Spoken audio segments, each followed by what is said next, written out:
A cultura é uma força que ilumina a vida das pessoas. A cultura é uma energia que gera movimento, energia que conecta, aproxima, emociona, que toca cada um de nós de um jeito diferente. A cultura é tudo aquilo que transforma. A CEMIG, maior incentivadora da cultura de Minas, aplaude de pé este espetáculo.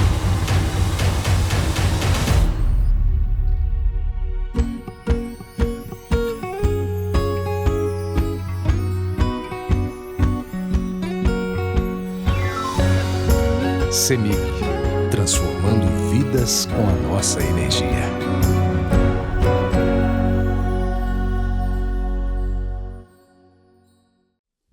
Então, hoje, o Sempre um Papo convida o escritor Carlos Herculano Lopes para realizar o lançamento de seu livro, O Último Conhaque, na Festa de São Jorge de Livros e Rosas, e terá a mediação de Vander Melo Miranda. O Sempre um Papo é viabilizado por meio do patrocínio da CEMIG e da Engeia, com o apoio do Itaú, via Lei Federal de Incentivo à Cultura do Ministério da Cultura, Lei Rouanet. Agradecemos à Biblioteca Pública Estadual de Minas Gerais por nos ceder o espaço. Como é de tradição, a Festa de São Jorge de Livros e Rosas, o público presente é convidado a perpetuar a tradição de trocar os livros por rosas. Os exemplares doados serão distribuídos para as bibliotecas comunitárias. Hoje, sendo o dia de São Jorge, nós vamos passar 2 orações aqui no telão. Você pode descer o telão para a gente? Valente São Jorge, tu que vestes a armadura da coragem, não hesita em cortar o mal.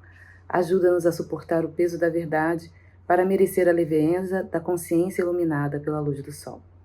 Destemido santo guerreiro, auxilia-nos a não confundir as lutas e, com os sentidos alterados pelas disputas, ferir o companheiro que conosco da vida é passageiro. São Jorge vivente na lua, sentinela nas ruas, comandante de exércitos do bem. Proteja o nosso corpo, nos afaste de todo fogo, reveste-nos de amor, soldado do bem. Jorge Guerreiro, você que na travessia atlântica se amalgamou com o Ogum de África, fez da capa proteção para quem é em perigo e se guarda em capacete, armadura e lança forjados pelo Senhor do metal. Livrai-me do dragão nosso de cada dia, expresso na intolerância, nas provações, nas injustiças. Faz de mim vencedora das batalhas, merecedora dos milagres da fé. Dia 23 de abril é seu, como todas as terças-feiras são de Ogum. Que não me falte saúde para apreciar a beleza do encontro entre o santo católico e a afrodivindade. Vem daí a força dobrada para que nada me falte. Amém. Axé. Ogunhê. Carlos e Vander, podem entrar?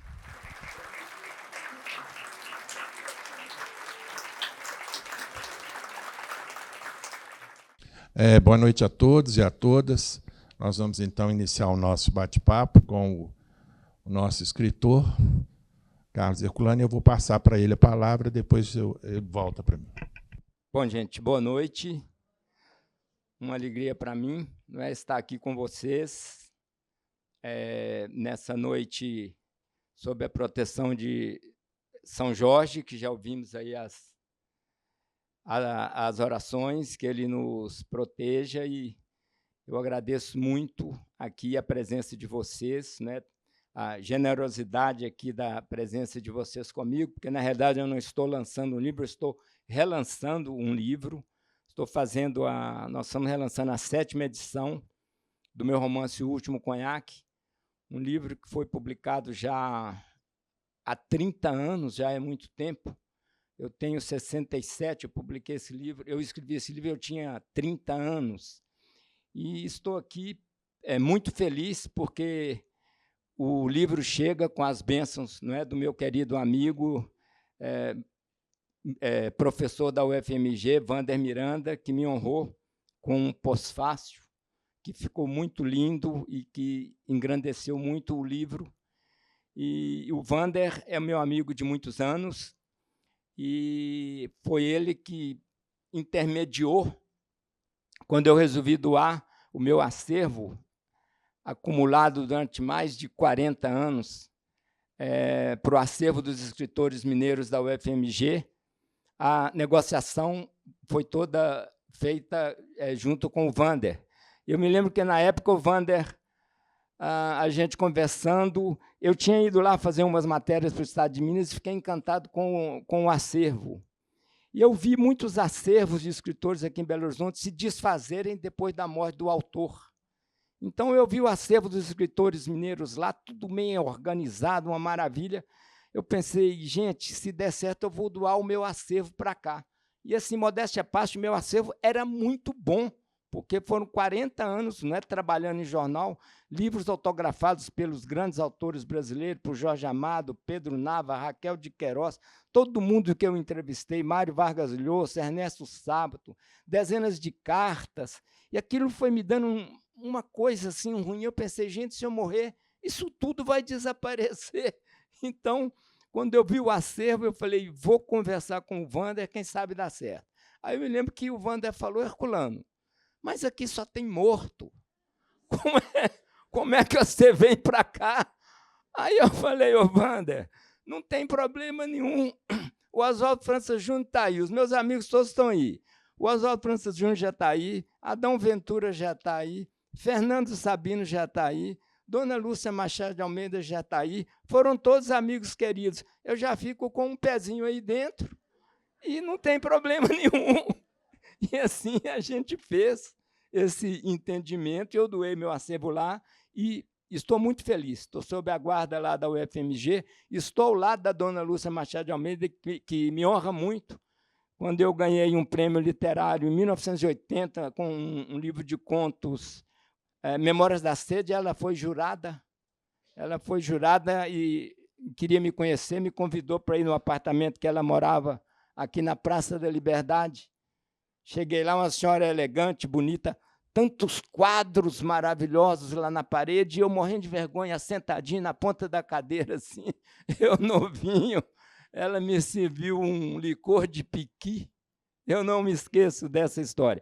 Então, por essas coincidências generosas e felizes da vida, hoje, no acervo, eu estou ao lado da Dona Lúcia Machado de Almeida. E, em decorrência da doação do meu acervo, aconteceu uma coisa, talvez uma das maiores alegrias literárias que eu tive na minha vida. Porque quando eu era menino, ainda morando em Colônia, eu tinha 10 anos. Um dia eu falei com minha mãe que eu queria escrever um livro, que a minha mãe me incentivou muito para ler. A minha mãe se chamava Iracema Guiar de Oliveira, ela era professora. Com a minha mãe, eu aprendi o gosto pelos livros, e com meu pai, que se chamava Herculano, eu aprendi o gosto pela política e pela história. E a minha mãe me incentivou muito. Quando eu disse a ela que eu queria escrever um livro, ela falou, meu filho, que beleza, eu vou comprar para você, então, um caderno grande e umas canetas, e você escreve. Porque naquela época não existia máquina de escrever, não existia nada. Eu me lembro que também Coluna não tinha luz, era luz de lampião. Aí, à noite, eu escrevia no lampião Aladim, fui escrevendo as minhas reminiscências de infância, as minhas historinhas, e vim aqui para Belo Horizonte com 11 anos. No ano seguinte, é que eu prossegui escrevendo esse livrinho, que se chama O Estilingue. Só que, quando eu fiz 14 anos, eu já estudando lá no Colégio Arnaldo, com acesso a outros livros, eu fui reler, achei que aquilo era uma bobagem, e peguei, pus dentro de uma pasta e guardei. Guardei e fiquei sem saber aonde que eu tinha guardado. Aí eu morei com tios, morei em repúblicas, eu fiz as minhas contas há pouco tempo, eu morei em 22 lugares aqui em Belo Horizonte. Não é brincadeira, né? Quando a gente vem para tentar a vida, não é brincadeira. Eu morei aqui em 22 lugares. E eu sempre pensava, gente, onde que está o meu livrinho, onde que está o meu estilingue? e ficava numa nostalgia daquelas historinhas que eu tinha escrito. E, em decorrência da doação do meu acervo para o UFMG, eu fui revirar as minhas gavetas em busca de cartas, em busca de documentos, e quando eu vejo uma pasta amarela lá no fundo, eu falo, gente, o que será aquilo? Aí eu peguei, abri, era o meu livrinho. Tinha muito tempo que eu não chorava, eu abri a boca a chorar de emoção. Aí eu peguei aquilo, mas fui lendo assim com emoção, com uma alegria, tudo escrito à mão, aquela letrinha miudinha, depois escrita à máquina, porque eu fiz curso de datilografia, eu tenho diploma de datilografia, ASD, FZ, na escola Smith Corona, aqui no edifício Ecaiaca. Eu sou diplomado em datilografia, isso é para poucos. E eu digito muito bem, eu digito com uma rapidez incrível no computador, e na máquina de escrever eu era fera. Aí eu contei para o Wander sobre o livrinho, ele viu, aí é o que eu fiz. Eu peguei aquilo e editei, igual fizeram com o livro da Alicia Brant, Minha Vida de Menina, não é? Aquele livro maravilhoso da autora de Diamantina, Minha Vida de Menina. Eu peguei o estilingue, editei, mas deixei tudo genuinamente como eu escrevia até os meus 14 anos. E a editora da UFMG publicou o livro com ilustrações maravilhosas, enriqueceram demais o livro do Marcelo Leles. Então, eu estou contando essa história para voltar na minha ligação toda com o Wander Melo Miranda. Então, depois disso, eu escrevi vários livros, trabalhei no jornalismo durante muitos anos, a maioria das vezes no Caderno de Cultura, lá do Estado de Minas. Eu fui cronista também lá do Estado de Minas durante vários anos e lancei o meu primeiro romance, A Dança dos Cabelos, em 1987. Mas foi um livro escrito em 1985, mais ou menos, 84, 85. Aí eu volto para falar de uma outra pessoa que não está aqui, que é o meu querido amigo Afonso Borges, que não pôde vir aqui hoje participar conosco porque está com dengue, está lá derrubado na cama. Então, eu volto a contar a história de A Dança dos Cabelos, que hoje é o meu romance, não digo que mais vende, porque os livros meus, vamos dizer assim, que pode chamar, o livro meu, que mais vende, vamos dizer, o meu best-seller, é o Sombra de Julho. Vai sair agora pela Editora Record, a 23ª edição.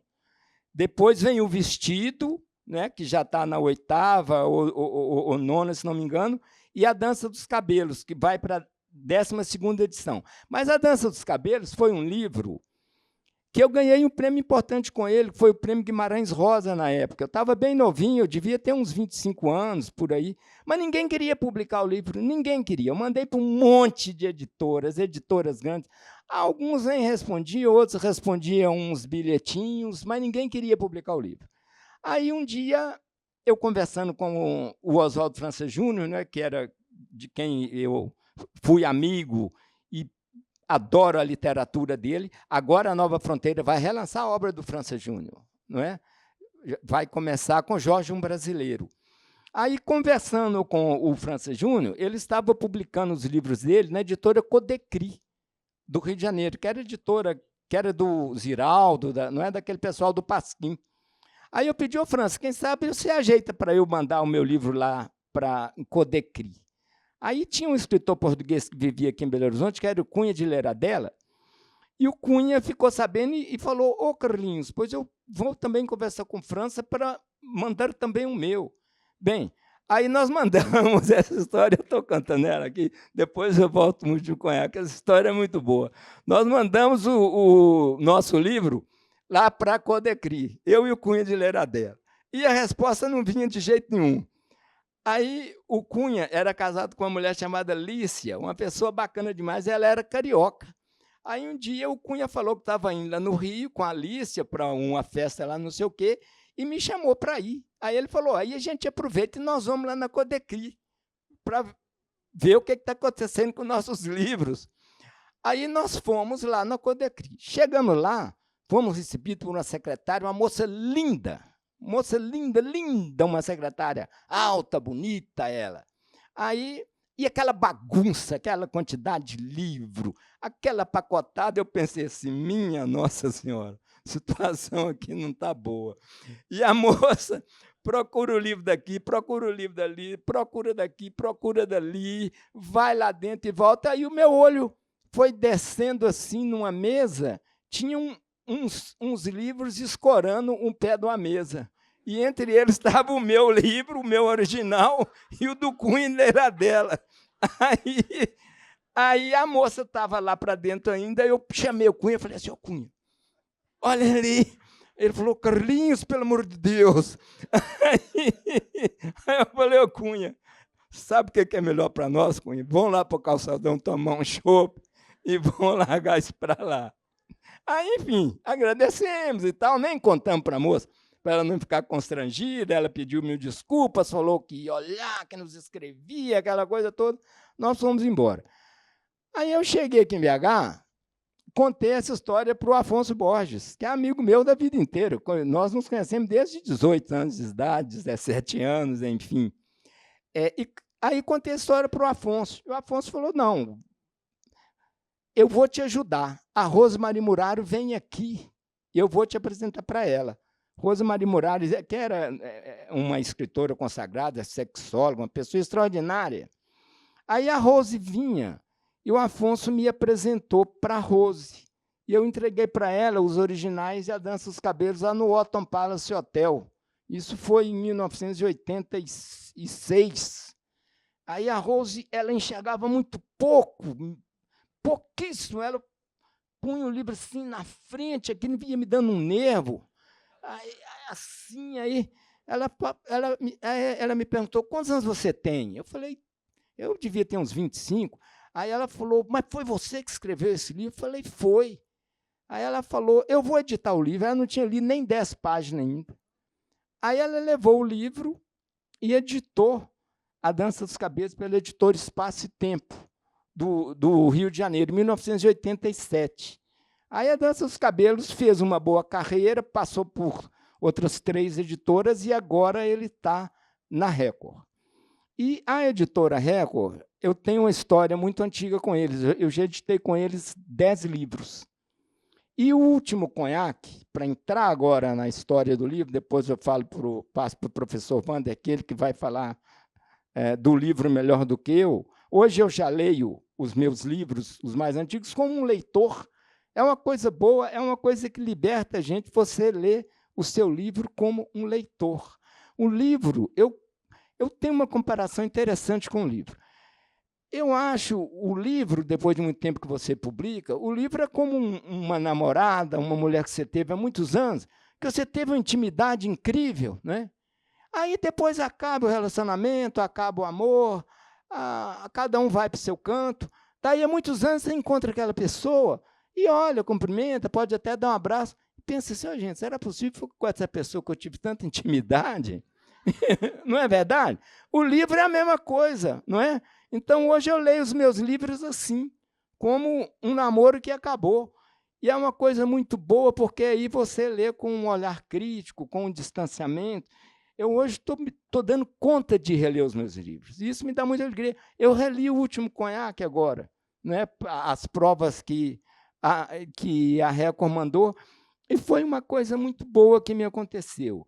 Esse livro, O Último Conhaque, ele surgiu de uma maneira bastante peculiar. Eu sempre escrevi os meus livros com muita dificuldade, escrever é muito difícil, né? Murilo Rubião ficou 10 anos escrevendo um conto. Eu sempre escrevi meus livros com muita dificuldade, A Dança dos Cabelos, Sombras de Julho, O Vestido, enfim. Mas O Último Conhaque, ele saiu de uma maneira muito estranha, não é? Muito esquisita, como a minha amiga querida Paula Vasques está ali, falou comigo que está escrevendo um livro esquisito. É um livro bom que vem, pode ter certeza. Aí eu tinha perdido meu pai. Meu pai morreu em 1994. E eu gostava muito do meu pai.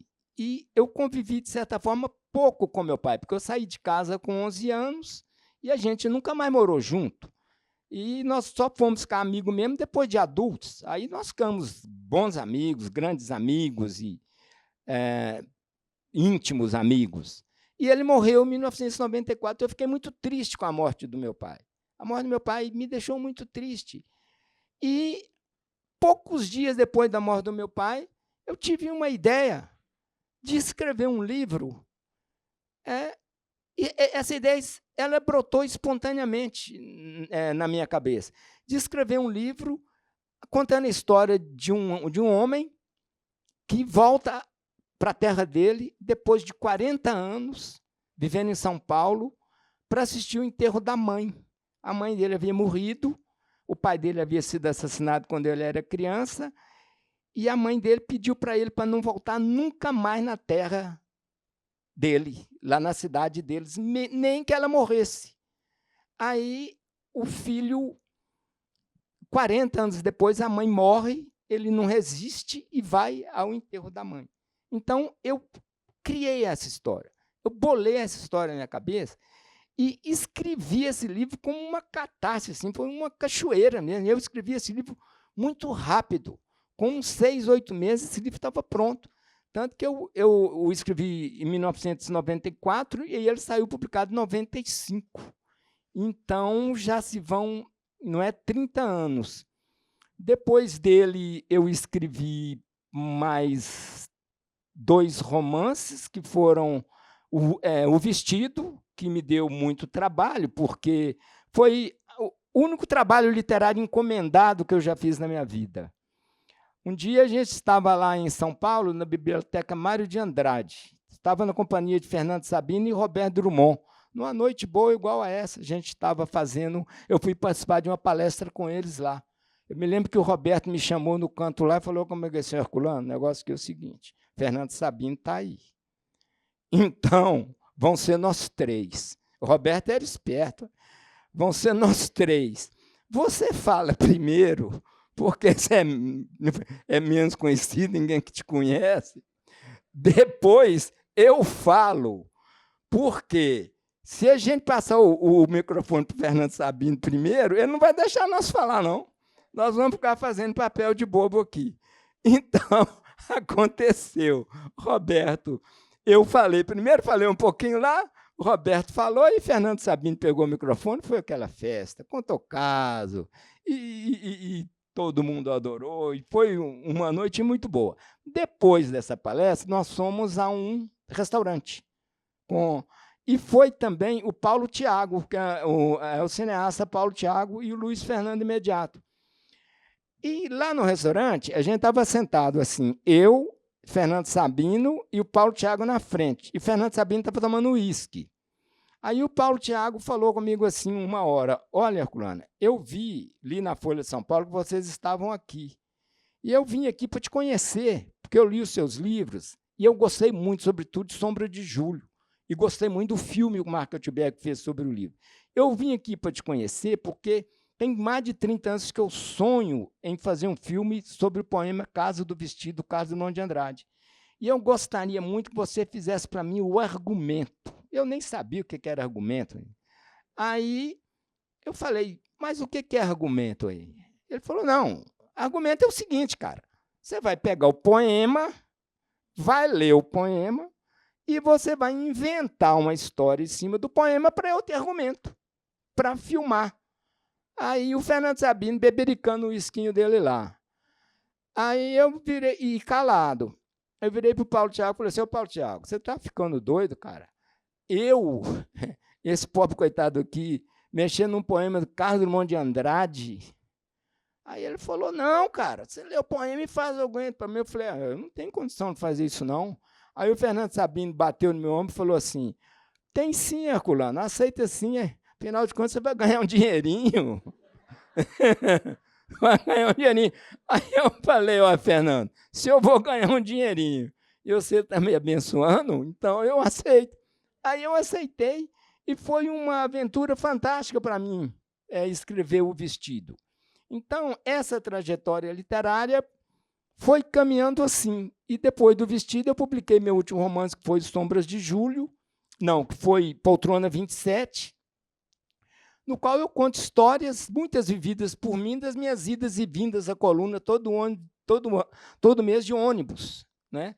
E as pessoas contavam muitas histórias. O ônibus era alegre, agora o ônibus está triste, está calado, ninguém fala mais nada. É engraçado como é que as coisas vão mudando, né?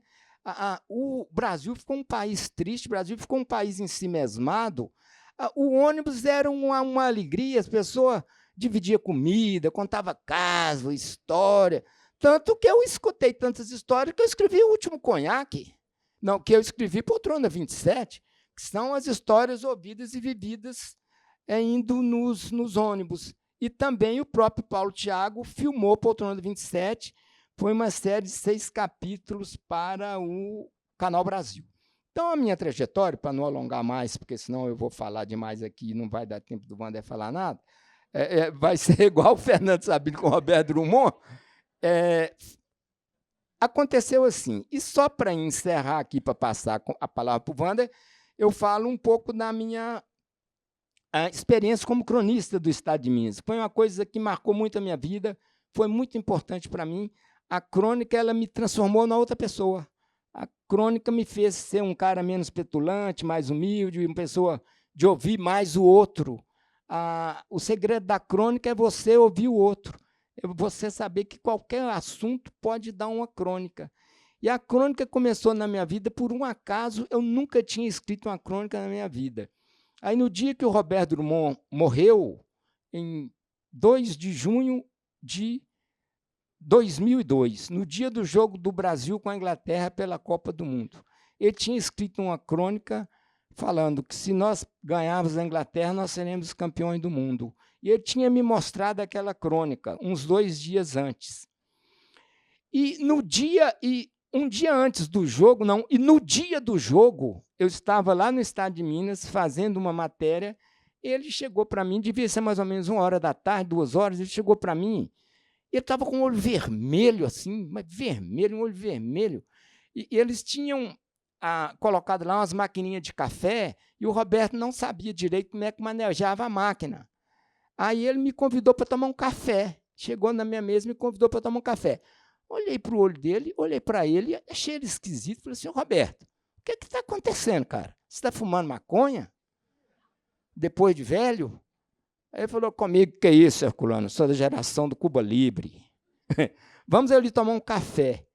Aí eu fui tomar um café com ele, mas eu fiquei preocupado com aquilo. Falei, esse cara não está bom. Ele estava com um aspecto esquisito, sabe? Eu falei com ele, Roberto, você precisa ir ao médico. Vai ao médico. E o médico dele é o doutor Célio de Castro, nosso prefeito. Só que o doutor Célio estava também doente, estava afastado. Aí eu e o Carlos Gropen marcamos com ele uma consulta, para ele uma consulta com o doutor Savassi Rocha, que é um médico amigo nosso querido. Aí o Roberto foi e depois o doutor Savassi me contou. Na hora que olhou para ele, falou com ele, esse sujeito não está bom, não. Fez aqueles exames lá, o negócio não é, ia lá em cima o gráfico, aquela coisa, o coração dele já estava. Aí o próprio doutor Savassi pôs ele dentro do carro dele, levou para o Biocor, e quando foi meia-noite, que o jogo do Brasil com a Inglaterra ia ser meia-noite, no intervalo o Galvão Bueno anunciou a morte dele.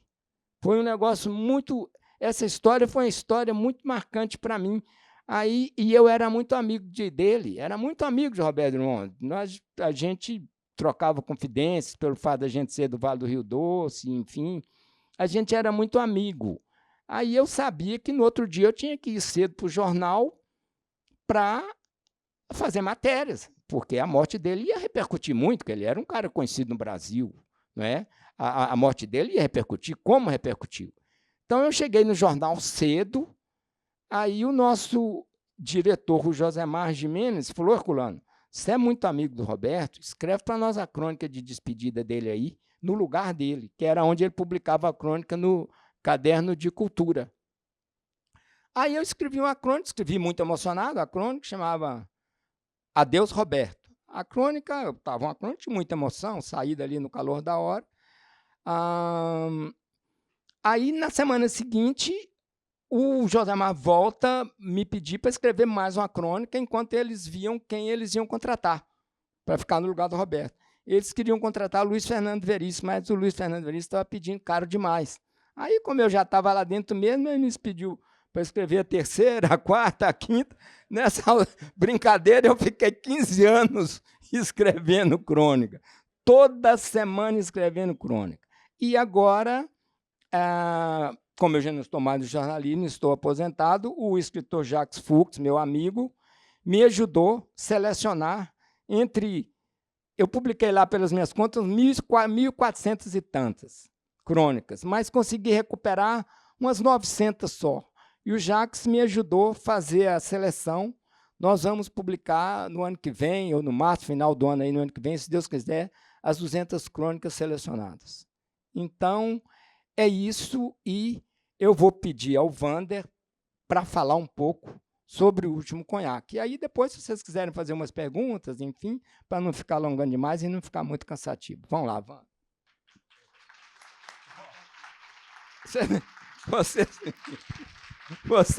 Vocês me desculpem, como uma vez Lígia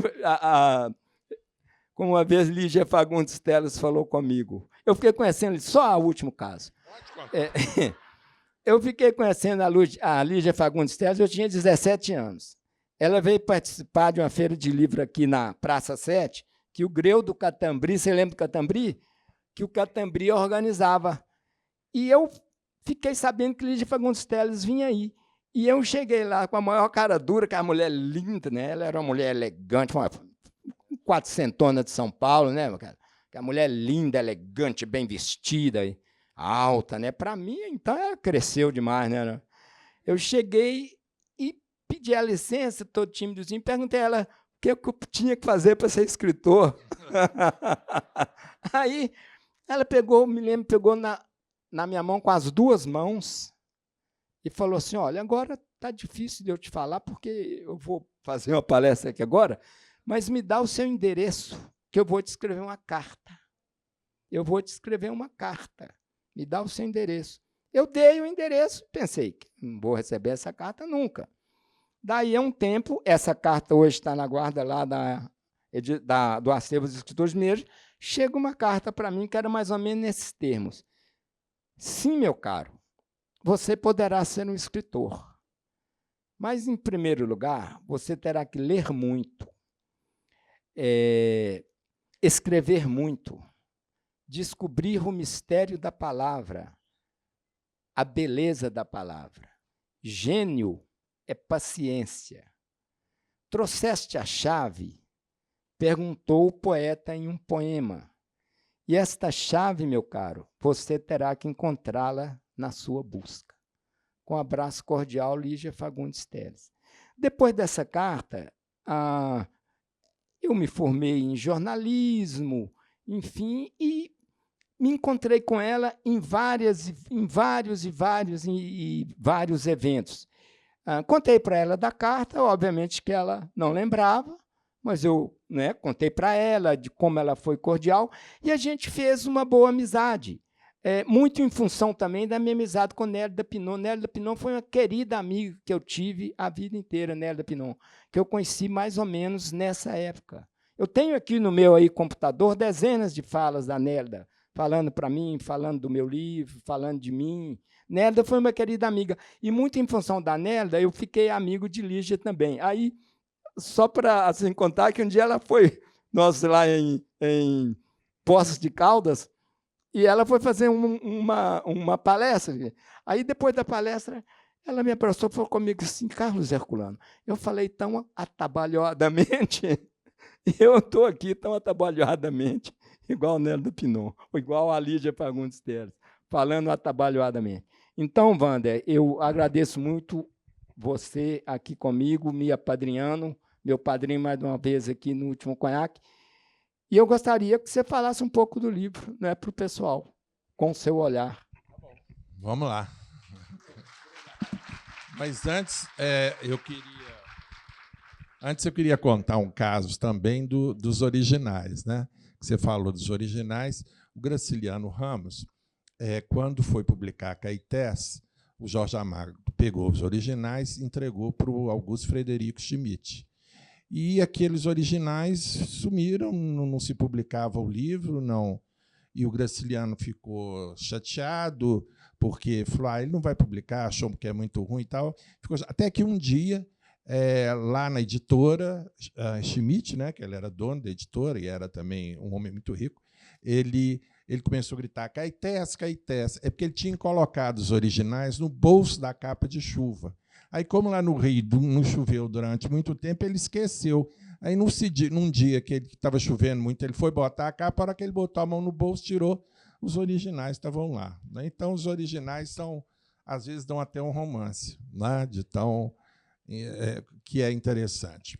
Mas o que eu queria dizer, eu tenho conheço o Carlos Herculano há muito tempo e sempre admirei a obra dele, né?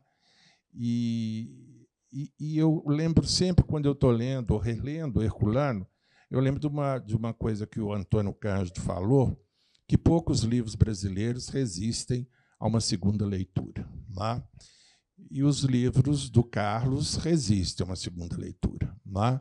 Eu fui reler alguns livros dele, que eu já tinha lido para fazer o prefácio, apesar de pequeno, eu acho que a gente tem de ler, né, a obra toda.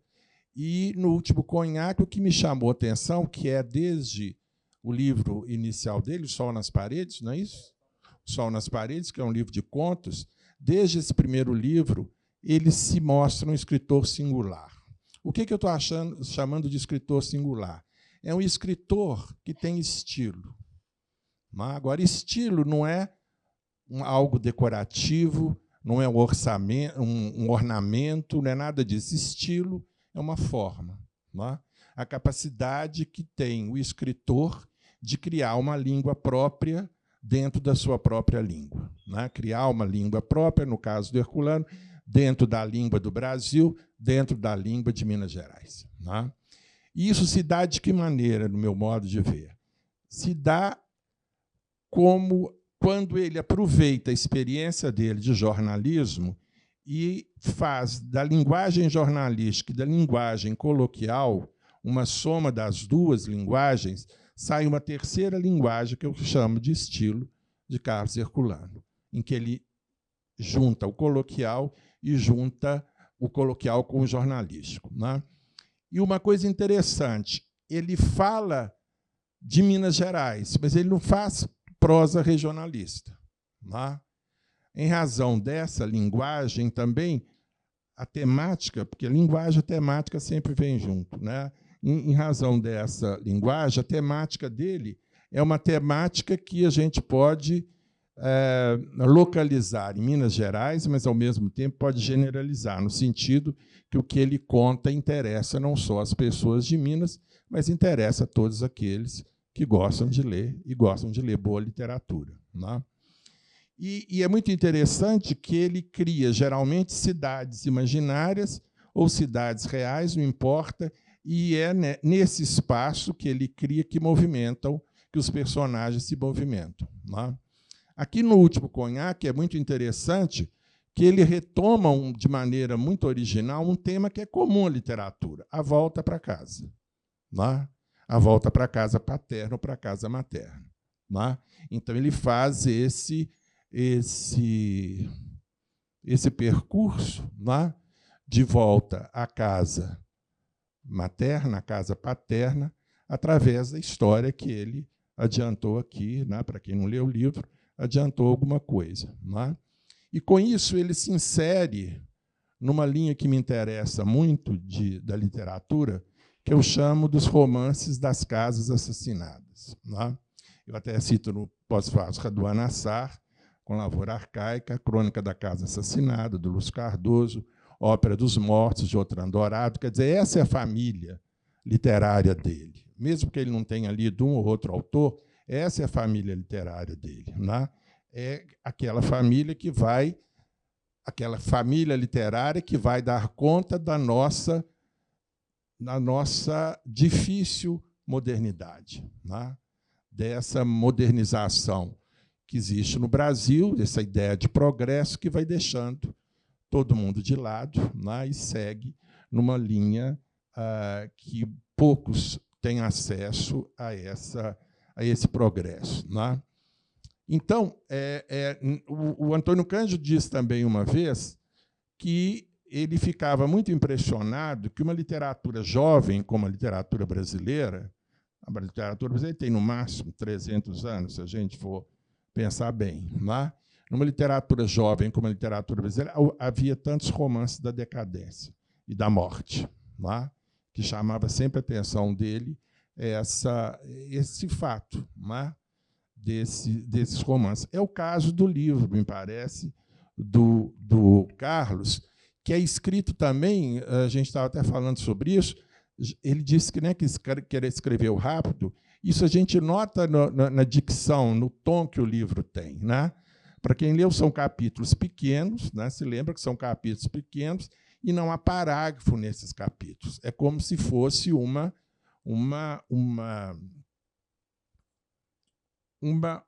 fluxo da memória que vem para o narrador narrar o acontecido, né? E vem aquele fluxo que não se pode domar. Né? Então, o texto tenta um pouco não mimetizar o real, não mimetizar a realidade. O texto tenta mimetizar esse fluxo da memória que vem e que o narrador busca dar conta para poder passar isso para nós, que somos os leitores. Né?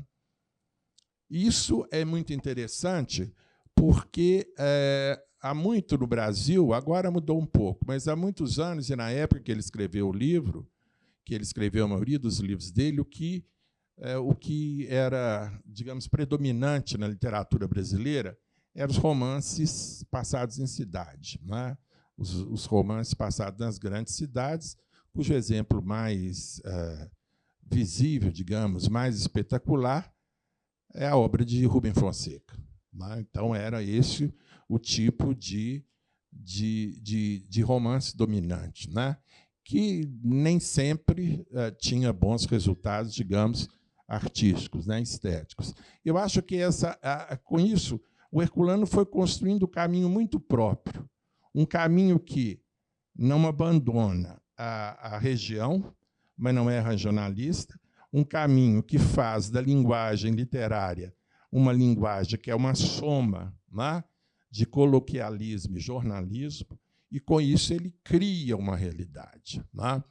Porque parece... o Alfredo Bós dizia uma coisa que é muito interessante, que a parábola do romancista é a seguinte: você se afasta da realidade para melhor representá-la, mas aí ela volta representada de outra maneira, ou abre o caminho para... abre vias de representação disso que está no livro, que é o quê? É a dor. Ele falou aqui, não sou psicanalista, não vou psicanalizar o Carlos, mas o que ele falou aqui, quer dizer, esse livro é um livro que tenta falar de alguma coisa que não tem, geralmente, linguagem, né? Que é a dor. O Guimarães Rosa dizia, muita coisa importante, falta nome. Quer dizer, essa capacidade, essa incapacidade, né, que temos de nomear a dor. Né? Eu acho que ele consegue fazer isso muito bem a partir do momento que ele vem com esse livro, com essa volta para o enterro da mãe. Veja bem, volta para a morte do enterro da mãe. O clima da cidade é um clima, né, que tem uma violência pairando no ar, que é muito significativo. O pai já foi assassinado, então é esse lugar que é o lugar de origem daquele que volta para o lar, volta para casa. E o que ele encontra? Ele encontra morte, ele encontra vazio, ele encontra violência. Tá? Então, eu acho que é um romance muito crítico da situação, não só brasileira, mas da situação que nós vivemos, tá? No século XX, e nesse, pior ainda agora, no século XXI. Por isso, talvez, o romance tenha tanta atualidade, que é a violência. Tá? Uma violência desmedida num país violento, injusto, racista, né, homofóbico, né, e que o livro, de alguma maneira, sem cair nas simplificações de uma literatura identitária, né, que hoje também está muito em moda e nem sempre com bons resultados, né, sem cair nessa literatura identitária, de algum modo ele está tentando, né, pensar o Brasil a partir de Minas Gerais, que ele transforma sempre numa cidade imaginária, mesmo que ela seja real, ele transforma numa cidade imaginária, como o Trandorado fez com Duas Pontes, né? E como o Faulkner faz com Ionopatawa, né? Uma cidade que é criada pela imaginação e aí se desenvolve a ação dos personagens, né? E que eu acho interessante sempre essa ideia da memória, né? Nesse livro e os outros também, né, Carlos? Sempre essa ideia da memória. A memória como alguma coisa que, de alguma forma, obseda o narrador, né? O narrador fica obcecado por aquilo, né? E que ele tenta fazer uma autorreflexão, porque o livro também, apesar de não falar nisso diretamente, o livro é uma autorreflexão sobre a escrita e sobre a narrativa, né? Porque, na verdade, o narrador está tentando dar linguagem, ou dar uma língua, dar um estilo para aquilo que é difícil de ter uma língua, de ter uma palavra, né? Então, eu acho que essa, muito apressadamente, por causa do tempo, claro, é a proposta principal desse livro. E nos outros livros do Carlos também, eu acho que tem sempre essa presença dessa cidade, né? Desse local, né? Desse espaço, como se fosse um enclave, né? Se o Viano Santiago vai ler Grande Sertão Veredas, vai falar que passa num enclave de Minas Gerais. Os livros do Carlos Herculano têm essa ideia do enclave. É um enclave que está em Minas Gerais, mas não é aquela Minas Gerais do lugar comum que a gente conhece, né? É uma Minas Gerais imaginada, né? Uma Minas Gerais criada, uma Minas Gerais que se autorreflete e, a partir daí, tira conclusões que nem sempre são favoráveis. Se aqui tem todo mundo mineiro, nem sempre tão favorável a nós mineiros, né? Mas a verdade é a verdade, né? Fazer o quê? Nós somos assim, né? Então, eu acho que é uma volta, né, do livro muito, muito atual, né? Eu acho que tem uma atualidade muito grande, né? Se nós pensarmos no que tem acontecido, né? Isso que está acontecendo hoje, essa violência, tudo isso que a gente tem visto, não está começando agora, né? Isso está ligado a toda uma história do Brasil, né? Que essas cidades imaginárias do Carlos Herculano, que eu estou chamando de cidades imaginárias, essas cidades representam, né? E essas cidades procuram dar voz a essa violência, a essa injustiça, né? A esses conflitos, né? Ao amor também, ao ódio, né? Quer dizer, então são questões, não estou querendo ser humanista, mas são questões que dizem muito, não só a gente, mas diz a qualquer leitor, né? Ou qualquer leitora com mínimo de sensibilidade, né? Então, eu só queria falar isso, abrir para as perguntas, mas antes eu queria só perguntar, eu vou começar com uma pergunta para poder esquentar, para o Carlos falar mais. Nesses livros seus, a partir disso que eu estou falando, qual que é a leitura que outros autores, ou que a Lígia Fagundes mandou você ler, né?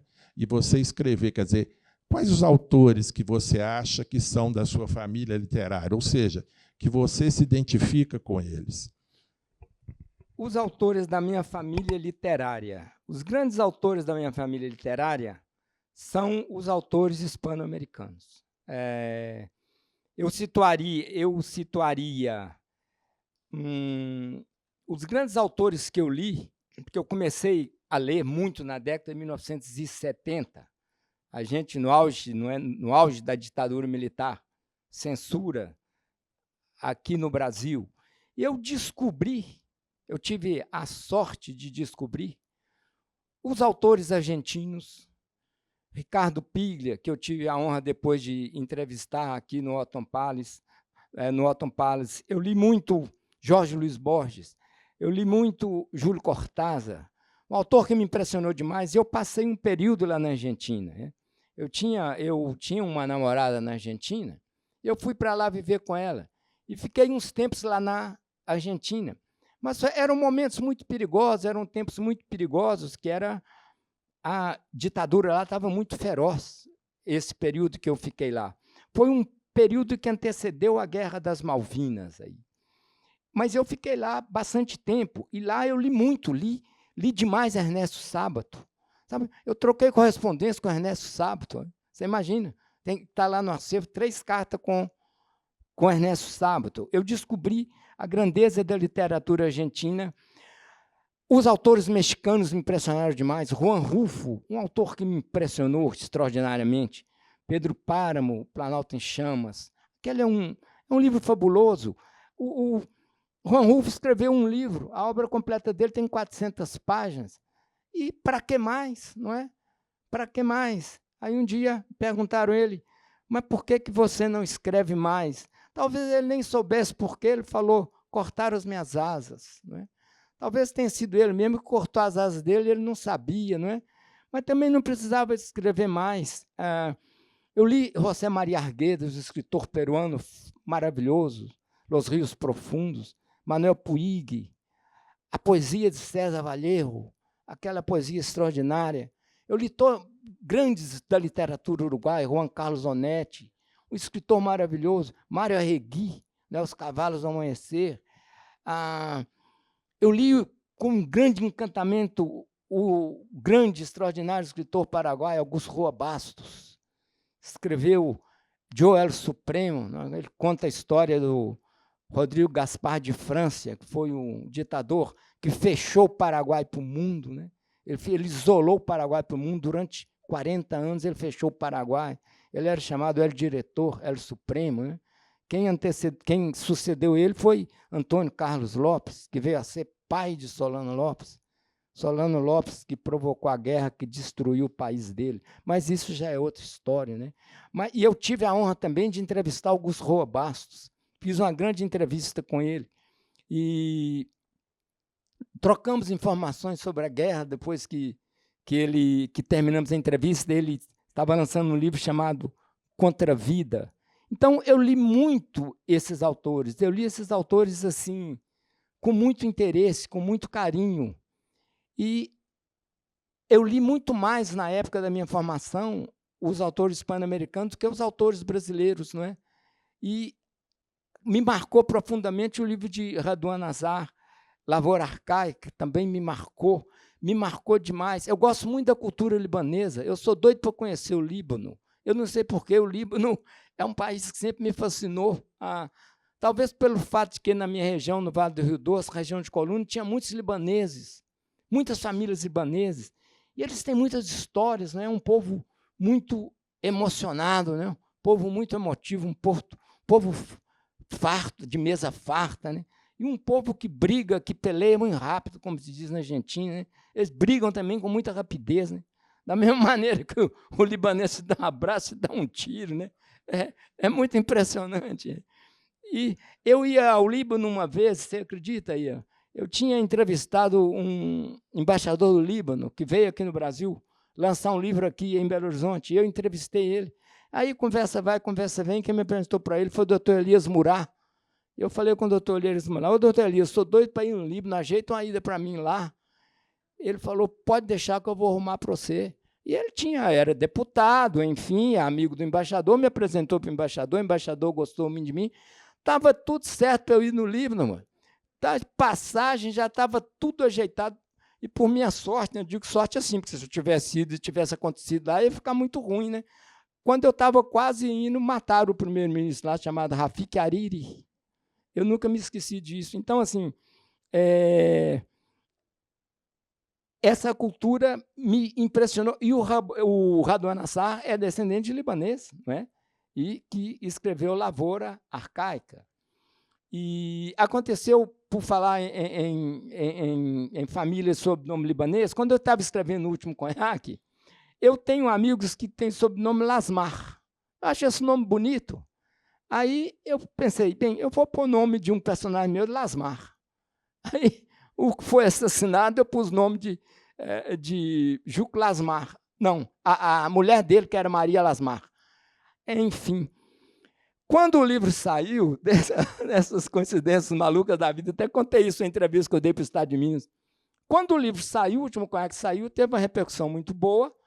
Me ligou um dia um camarada de um jornal lá de Coronel Fabriciano, que queria vir aqui em Belo Horizonte fazer uma matéria comigo. Aí eu, jornalista a vida inteira, pensei, com todo respeito, o jornal Coronel Fabriciano, deve ser um jornal pequeno, hein? Por que esses caras querem vir aqui fazer essa matéria comigo? Aí eu perguntei para ele, amigo, mas fico muito feliz, muito satisfeito, que honra, mãe. Mas me diz uma coisa, por que você está querendo vir aqui essa matéria comigo? Está vindo aí, sai de Coronel Fabriciano para vir aqui fazer essa matéria comigo. Qual é o motivo do interesse? Estou perguntando de colega para colega, jornalista para jornalista. Perguntou, Carlos, porque esse crime aconteceu, foi aqui. Eu falei, mas como aconteceu aí, rapaz? Essa história eu que inventei. Ele falou, não, você só mudou o nome, que o crime que aconteceu aqui era de família árabe também. Essa história, eu falei, não, rapaz, pelo amor de Deus, isso não tem nada a ver. Essa história eu inventei. Não consegui convencer o cara. Não teve entrevista, não teve nada. Mas, então, as minhas leituras foram essas. E teve uma época que eu li Gabriel Garcia Marques com muito interesse também, principalmente Crônica da Morte Anunciada, né? E o livro mais lindo dele, na minha opinião, é a história do Ferdinando Ariza e Firmina Daza. Como chama o livro? O Amor nos Tempos do Cólera. Que livro mais lindo, né? A Ferdinanda Ariza comendo pouco para não ficar com a barriga cheia. Aquele livro é uma maravilha, né? E 100 Anos de Solidão também me impressionou demais, mas o Grande Sertão Veredas me impressiona muito mais. O Grande Sertão Veredas, para mim, que sei o livro de cor, é o grande livro da literatura brasileira e do continente latino-americano e um dos grandes livros do mundo. Tem tudo dentro daquele livro, né? Tem o mundo dentro daquele livro. O Grande Sertão Veredas é um livro que você lê quando você estiver triste. O Grande Sertão Veredas é um livro que te joga para frente. Essa palavra não é palavra para ser usada, mas, no fundo, é um grande livro de autoajuda, cara. O Grande Sertão Veredas é um livro impressionante. Eu fui falar isso com um cara há pouco tempo e quase bateu em mim. Mas é por aí. É um livro que eu li. Hoje eu já leio o Grande Sertão assim. Eu pego em qualquer página e leio. Então, por falar em Grande Sertão, eu vou encerrar aqui, mas agora eu prometo que eu calo a boca mesmo. É um trecho do Grande Sertão. Primeiro vou declamar uns versinhos. Eu de armas fechei trato nas veredas com o cão. Eu de amor por dentro dele, conforme o sim pelo não. Em tempo de vaquejada, todo gado é barbatão. Deu doideira na boiada, soltaram o rei do sertão. Eu e mais meus companheiros, vamos bem apareado. Ele é o vira-mundo, eu sou o mundo virado. Remanso de rio largo, viola da solidão. Quando vou para dar batalha, convido meu coração. Por mim, o que eu pensei foi que eu nunca tive pai. Digo isso porque eu nunca soube autorizado o nome do meu pai. Órfãos, sem papel passado e de obscuro nascimento, é o que se vê mais nesse sertão. Por aqui o homem passa, o homem viaja, muda de lugar e de mulher. Algum filho sempre é o perdurado. Quem é pobre, pouco se avexa. É um giro no vago dos Gerais, que nem os pássaros de rios e lagoa. Isso é o Riobaldo falando porque não conheceu o pai. Gente, eu gostaria de, já está tarde, agradecer vocês, não é? Aqui terem a paciência, hein? Tadeuzinho? A crônica, ele está me pedindo para contar uma história do Tadeuzinho. Foi uma crônica que eu escrevi. Olha só como ele foi lembrar do Tadeuzinho. Uma crônica que eu escrevi. E talvez a crônica... Eu escrevi 2 crônicas que fizeram um sucesso extraordinário. Uma foi a crônica do Tadeuzinho. e outra foi uma crônica sobre brincos de coco e ouro. Vou contar só esses dois casos, para encerrar mesmo. Eu morava lá na Renascença. E um dia eu estava vindo a pé para o jornal, quando lá na rua Jecuí, eu acho uma foto do menino no chão. Um menino com a cara de safado, uma carinha de Mona Lisa, sem calça, com um sacão grande, mas uma foto impressionante. A foto era de 1932. E a foto estava escrita assim: Joel Tadeu César, para tia Arminda e tia Cota, com signal de amizade. Aí eu falei, mas que coisa extraordinária, que coisa extraordinária essa foto. Aí eu já era cronista para o jornal, cheguei lá e escrevi uma foto, por onde andará o Tadeuzinho? E publiquei a foto. A crônica bombou em Belo Horizonte, bombou. Daí uns tempos me liga um cara me liga. Ô, seu Carlos, eu queria conversar com o senhor. Eu sou o Tadeuzinho. Eu falei, como? Ele falou, eu sou o Joel Tadeu César. Eu sou o Tadeuzinho. Aonde que o senhor arrumou esse retrato, pelo amor de Deus? Eu falei, seu Joel, eu achei esse retrato lá na rua Jecuí, no meio da rua. Aí ele falou, seu Carlos, mas eu quero conhecer o senhor, vem aqui na minha casa. Aí eu fui com a minha mãe lá na casa dele, lá em Venda Nova. Ficamos conhecendo ele, fez um almoço para nós lá, muito gentil, um cara bacana, um cara de gente boa. Essa foi a história do Tadeuzinho. E a outra crônica minha que bombou, que fez um sucesso extraordinário, foi Brincos de Coco e Ouro. Que é o seguinte, os brincos de coco e ouro é uma joia muito antiga lá de Diamantina. E olha a história que eu fiquei sabendo depois disso. Aí um dia eu estava indo a pé para o jornal. Passei nas lojas Fantini para pôr bateria minha no jornal. Os Fantini vendiam ouro, essas coisas. Aí chegou uma senhora já velhinha, perguntando para a vendedora se ela tinha brincos de coco e ouro, que ela queria dar para a neta dela, que ia fazer 15 anos. Aí a vendedora, coitada, nem imaginava o que era aquilo, né? Aí eu entrei no meio da conversa, e falei com ela, minha senhora, eu sei sim, o brinco de coco e ouro é uma joia antiga de Diamantina. Meu filho, você sabe, aí a dona ficou alegre, né? Sim, uma joia antiga de Diamantina. Quando eu era criança em Coluna, todas as mulheres usavam brinco de coco e ouro, e eu ficava encantado com brinco de coco e ouro. Ela falou, mas o senhor sabe onde eu posso achar? Eu falei, eu não sei, mas na internet a senhora deve achar.